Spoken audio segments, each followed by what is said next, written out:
All right, in a minute. Trying to lose subscribers. Yeah, basically. Yeah. All right, so today in this video, we're not gonna be doing a whole lot. We did drive the car earlier, but the block's pretty hot around here. We probably need to just chill out with driving the car again. I forgot to video, but what I do want to tell you is that now the Carbon Fox is running better. So I've got some clips from where I talked to Matt from Leech Motorsports, and I'm going to include those in this video for you guys and maybe help you out some. One of the things that I do want to discuss with you and remind you of is if your car was tuned in 110 degree weather and then all of a sudden it's 30 degrees and you want to go out and just beat on your car, the best thing you can do is kind of ease into it, check and make sure all your parameters are good, okay? Make sure your air fuel's good, make sure you don't have any other issues, because there's a lot of modifiers and things like that are in the background working for you. So just make sure that everything's working right, and there's a good chance your car's gonna run better in cooler weather, we get that, but there's a good chance when it gets that cold, you might actually run into some problems.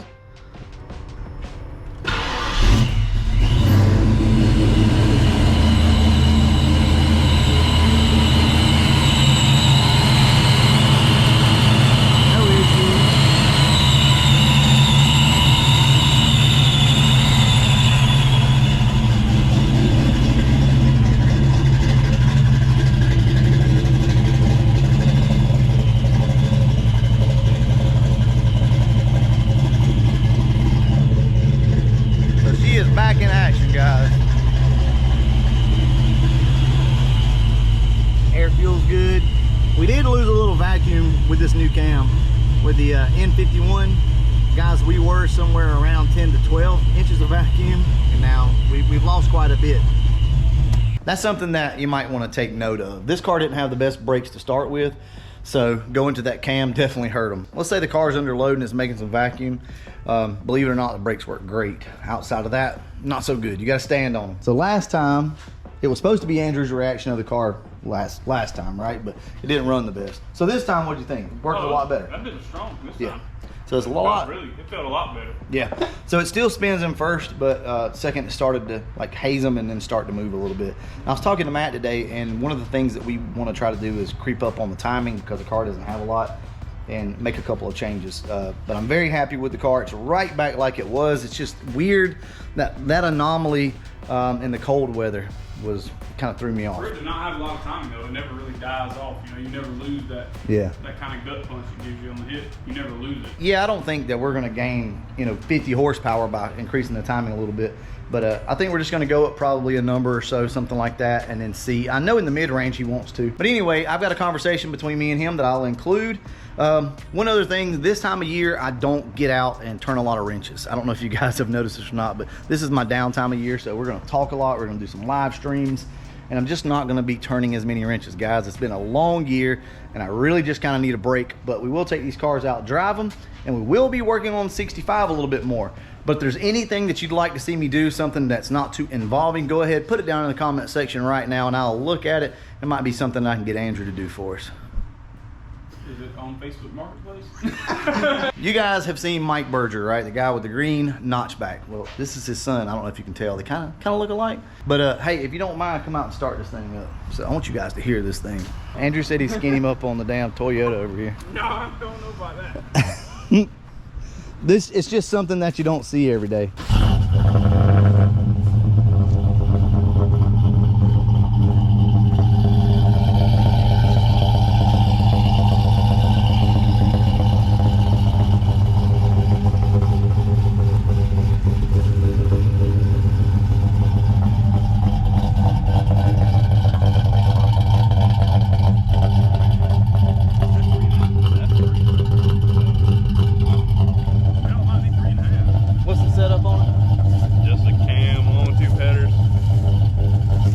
What cam is it?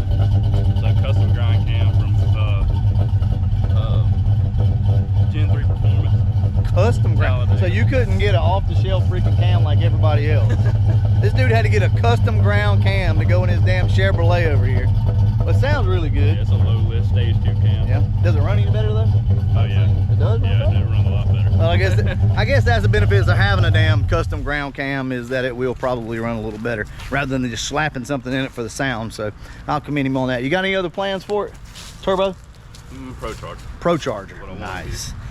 So pretty cool. I just want to share that with you guys. Once we get through this month and we get into 2023, we're going to really ramp things up. But for right now, your boy's going to take a little bit of a break. I'll catch you guys in the next video. And as always, thanks for watching. When you tune a stock computer for boost, and especially if it's going to be something that's either a turbo where it could creep on you, or maybe it's a blower, but you ain't hit it yet, you don't know how much boost it's going to make. I will make the top row in the timing maps and the fuel maps a very, very high load that's probably unachievable. So like in your tune right now, I know because I just looked at it, the top row of your timing map is set up for a load I don't think you're going to hit, but if you do, it only has 8 degrees of timing. Gotcha. So that's the safety net. Now, you're probably somewhere between that top row and the next one down, which is a pretty sizable drop, and that next row down has quite a bit of timing in it. Does it interpolate in between those? Yeah, exactly. Yeah, and it's always, there's everything that's a table in this computer is always interpolating between cells. So that's why, like, I'm not really that worried about having a lot of tuning resolution up there. I just want to make sure we've got something that's for sure more than you need boost-wise, and then something that's, you know, maybe 1 or 2 rows in that transitional state as you're building the boost and kind of working through the RPM. All right, guys, look, I got Matt from Leech Motorsports on the phone with me right now. And I was basically just calling him to tell him that the car did great. Like, we drove it today. It's about 72 degrees, 75 degrees, and the car did great. So I just want to get him on the phone for a quick second. He's busy today, but maybe ask why this happened last night in the cold weather and if there's any tips or tricks that he can kind of, you know, lend us when it comes to that. But do you think the cold weather actually played a factor into what was going on, or do you think it was more of the boost? Because we made more boost last night than we normally do. Yeah, well, and that's the beauty of cold air. Yeah, kind of a double whammy. Boost season, baby. We like that boost season. Exactly. But no, man, I mean, it always has an effect on it, because so with really any EFI system, and stock computers no different, you've got, you know, base timing maps and base fuel maps and targets. Then you've got modifiers for other conditions. So you have modifiers for coolant temp, both for fuel and timing. You've got modifiers for air temp, both for fuel and timing. Now, what those modifiers do and how they work, that's where you're starting to get into the specifics of each EFI system. So on a stock computer, which is what we're dealing with right now, Ford did a couple things. Number one, when you're in open loop, meaning no O2s involved because the car's either just been started or you're all the way to the floor, it's going to run an open loop, no fuel correction. And anytime you're in open loop, if you go below 76 degrees air temp, it starts adding a ton of fuel. Now, most of the time with something like this, like, you got a pretty big blower setup on there, and it does generate a lot of heat when you make pulls. That's the whole reason you put the meth kit on it. Like, we already know about that. Yeah. So when it's making, you know, a lot of heat, you're not really going to be in that cold temp area very long at all. Like, once you hit it, temps are going to start coming up right away, and I don't think it's going to be dumping extra fuel on you there. But for a naturally aspirated car especially, you know, when you mat it to the floor, really all you're doing is suddenly you have an inrush of fresh air, and the temperatures drop dramatically. And in, you know, these winter type months, you can creep into that territory where it's going to start adding a lot of fuel, and it modifies your target going rich. Gotcha. And it gets way rich. Like, as an example, at 0 degrees air temp, which I know that's pretty unlikely, but you know, it's like 15% more rich, or 16% just off the top of my head. That's a lot of extra fuel, you know? So that's one side of it. The coolant temp is kind of embedded into the base fuel map targets when you're boosted, is based on coolant temp in this computer. So if your coolant temp is low, that's one thing, but really coolant temp more or less is going to get pretty close regardless of whether it's cold outside or not. It's just a matter of if you let the car run long enough. Yeah. Eventually the coolant's going to get there. So I don't think the coolant temp's playing into anything for you there fuel-wise. But on the timing side, that air temp is going to make a big difference. And so the way that we've got your tune set up is because you have meth, and we want it to work when you do or don't have meth in the tank. You know, that way if it runs out and you forget, we don't want you, you know, blowing up the engine, or if the nozzle or the system just stops working for an unknown reason, you don't want the engine to blow up. So you can't just throw all the timing at it all the time like you're expecting to have the meth working. You have to assume it might break. Gotcha. So You said you've been running without the meth these last few days, right? Yeah, these last few days there was no meth in the tank. Okay, so if you got no meth in the tank, then your air temps naturally are actually going to get higher eventually, and that may have something to do with it too. It could be pulling some timing out in certain conditions.